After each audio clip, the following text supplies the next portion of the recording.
नमस्कार बच्चों, Bihar talent search exam 2024 नवंबर माह में होने जा रहा है। इसमें दो प्रतियोगिता है, गणित और विज्ञान के लिए। तो आइए हम देखते हैं कि किस तरह के प्रश्न पूछे जा सकते हैं। तो ये सैंपल क्वेश्चन है, देख सकते हैं यहाँ पर सैंपल क्वेश्चन लिखा हुआ है। ये 2023 का सैंपल क्वेश्चन है। इसी बेस में बिहार टैलेंट सर्च एग्जाम 2023 में पूछा गया था। अब 2024 में भी इसी तरह पूछे जाने की संभावना है। तो चलिए शुरू करते हैं। पहला क्वेश्चन है यहाँ पे, ध्रुव तारा सामान्यतः किस दिशा में देखा जाता है। ये साइंस का क्वेश्चन, किसका क्वेश्चन है? साइंस का।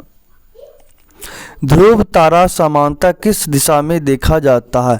ऑप्शन 4 दिए रहेंगे, पूर्व, पश्चिम, उत्तर, दक्षिण। तो इसका सही आंसर हो जाएगा ध्रुव तारा उत्तर दिशा में देखा जाता है। अगला प्रश्न है, बाहर खिली धूप है और आप कमरे के अंदर हैं। सिंपल सा बात है, बाहर खिली धूप है, खिली धूप है और आप कमरे के अंदर बैठे हैं। आप कमरे के अंदर, कमरे की दीवार में बने एक छोटे सुराग छेद से धूप कमरे के अंदर आ रहा है, यानी एक सुराग हो गया, यहाँ से धूप आ रहा है। अब कह रहा आपको दिखाई देने वाला चीज़ है ए प्रकाश, बी धूलकण, 3 दोनों, डी कोई नहीं। क्योंकि प्रकाश तो आपको दिखाई देगा ही देगा। अब प्रकाश में देखते होंगे कि अगर आप घर में बैठे हैं, अगर छिद्र से वेंटिलेटर से कहीं रोशनी आ रहा है तो उसमें धूल जैसा भी दिखाई देता है। तो प्रकाश और धूलकण दोनों दिखाई देगा, इसलिए इसका सही आंसर होगा सी ऑप्शन, दोनों। अगर आपका जिस सब्जेक्ट को पढ़ रहे हैं उसमें अगर आपका कॉन्सेप्ट क्लियर है तो आपको कोई दिक्कत नहीं होगी। तीसरा प्रश्न देखते हैं, पानी से भरे कांच के एक आयताकार बर्तन में एक नींबू डालकर बाहर से देखने पर नींबू का आकार दिखता है। ऑप्शन ए बड़ा, छोटा, समान आकार, दुगुने आकार का। तो ये बड़ा आकार का दिखता है, इस बात को ध्यान रखेंगे।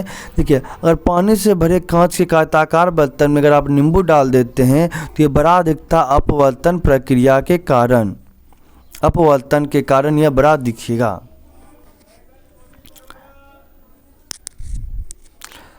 फोर क्वेश्चन है, लोहे की दो नलियों को आपस में टकराकर ध्वनि पैदा की जाती है। हल्के से टकराने पर पैदा ध्वनि को ए कह देते हैं और जोर से टकराने पर पैदा ध्वनि को बी कह देते हैं।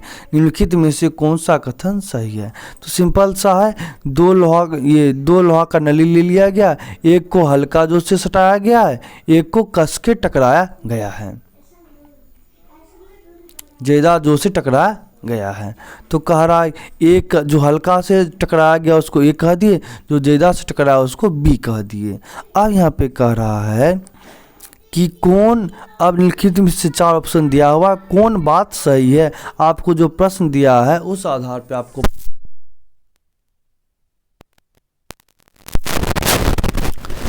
पहला ऑप्शन यहाँ पे कह रहा है कि बी की तुलना, आप ही सोचिए, जो जोर से टकराया है वो ज़्यादा आवाज़ करेगा, ज़्यादा आवाज़ करेगा यानी उसका आयाम ज़्यादा है। आयाम ज़्यादा है तो ये आवाज़ दूर तक जाएगी, यानी जो ज़्यादा टकराया है वो ज़्यादा दूर तक आवाज़ जाएगा। यहाँ पे सुनिए, बी की तुलना में ए की ध्वनि अपेक्षाकृत दूर तक सुनी जाएगी। यहाँ पे कहा जा रहा है कि बी की तुलना में ए की ध्वनि अपेक्षाकृत दूर तक सुनी जाएगी, जबकि बी का ध्वनि ज़्यादा है। तो पहले बी का ज़्यादा आवाज़ होगा, ये ऑप्शन गलत है।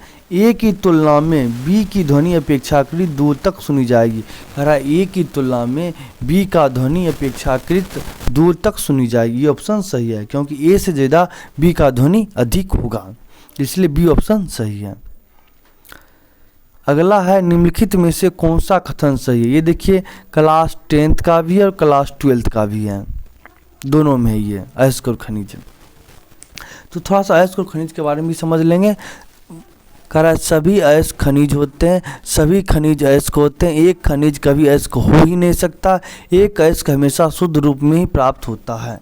मैं आपको एक बात बता दें, देखिए, जहाँ से हम लोहा एल्युमिनियम प्राप्त करते हैं वो हम अयस्क से प्राप्त करते हैं। किससे प्राप्त करते हैं? अयस्क से। अब देखिए, खनिज किसे कहते हैं? खनिज हो गया चट्टान, चट्टान से हमको मिलता है अयस्क।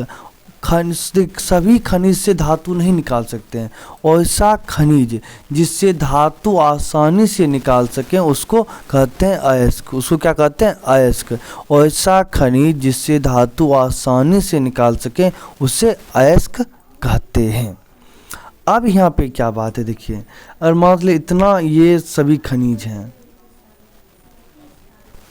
तो ज़रूरी नहीं कि सभी खनिज से हम अयस्क निकाल सकें, तो हमारा ये हो गया अयस्क, और बड़ा वाला भी पूरा ये वाला भाग हमारा हो गया खनिज।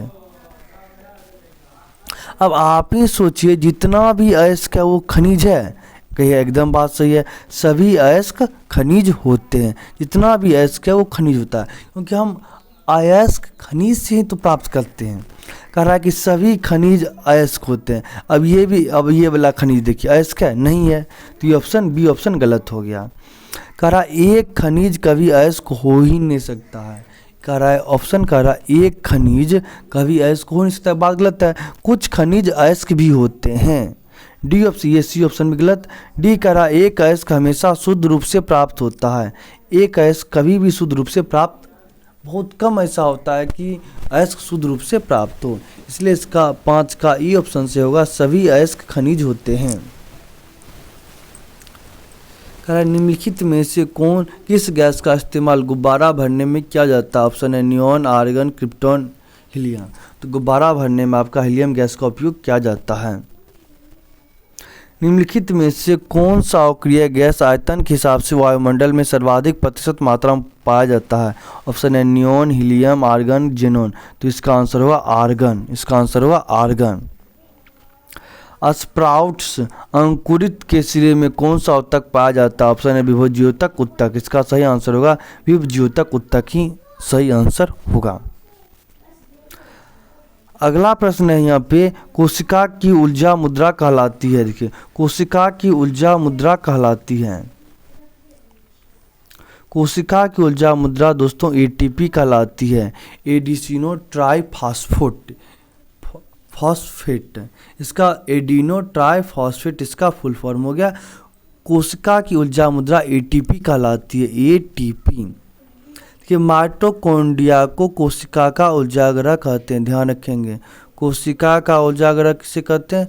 कोशिका का ऊर्जागृह माइटोकॉन्ड्रिया को कहते हैं। कोशिका का ऊर्जागृह माइटोकॉन्ड्रिया को कहते हैं, क्योंकि जो हमारा ऊर्जा का निर्माण माइटोकॉन्ड्रिया में ही होता है। कोशिका में माइटोकॉन्ड्रिया का क्या काम है? ऊर्जा निर्माण करना। ऊर्जा का निर्माण कहाँ होता है? माइटोकॉन्ड्रिया में, ध्यान रखेंगे, माइटोकॉन्ड्रिया में। अगला प्रश्न है 10, निम्न में से कौन सा एक अंडाकार जानवर नहीं है? निम्न में से कौन सा अंडाकार जानवर नहीं है? ऑप्शन है गाय, रेशम कीट, मुर्गी, मेढक। अंडाकार जानवर किसको कहते हैं? या ओविपेरस। कह रहा है नॉट ओविपेरस। ओविपेरस कहते हैं, पहले ये समझते हैं। ओविपेरस कहते हैं जो जीव अंडा देके बच्चे को जनन करते हैं। जो जीव बच्चे को अंडा देकर जनन करते हैं उसको ओविपेरस कहते हैं। जैसे आपका हो गया मुर्गी, पक्षी, रेशम कीट, मेढक, ये सभी अंडा देकर बच्चे को जन्म देते हैं। पहले अंडा देते हैं और अंडा से बच्चे निकलते हैं। जबकि कह रहा है कौन अंडाकार जानवर नहीं है? तो गाय देखिए सिर्फ अपने समान छोटे बच्चे को जन्म देता है, अंडा का जन्म नहीं देता, इसलिए गाय अंडाकार जानवर नहीं है, इसलिए ऑप्शन सही होगा। अब यहाँ पे देखिए कुछ क्वेश्चन है, 2 क्वेश्चन देखिए, इस क्वेश्चन को आप पढ़ें और इसको आप बताएं क्या आंसर हो सकता है। और एक 12th का भी क्वेश्चन है, इसको बनाने की कोशिश करें और हमें कमेंट बॉक्स में कमेंट करके बताएं कि 2 तरह क्वेश्चन रहेंगे। कुछ क्वेश्चन आपको इजी भी रहेंगे, कुछ क्वेश्चन हार्ड भी रहेंगे, कुछ क्वेश्चन मीडियम भी रहेंगे। तो हर तरह के क्वेश्चन पूछे जाएंगे। उम्मीद है आज का वीडियो आपको पसंद आया होगा। आपको इसका आंसर पिन कमेंट में मिल जाएगा। आप लोग पहले खुद से ट्राई करें।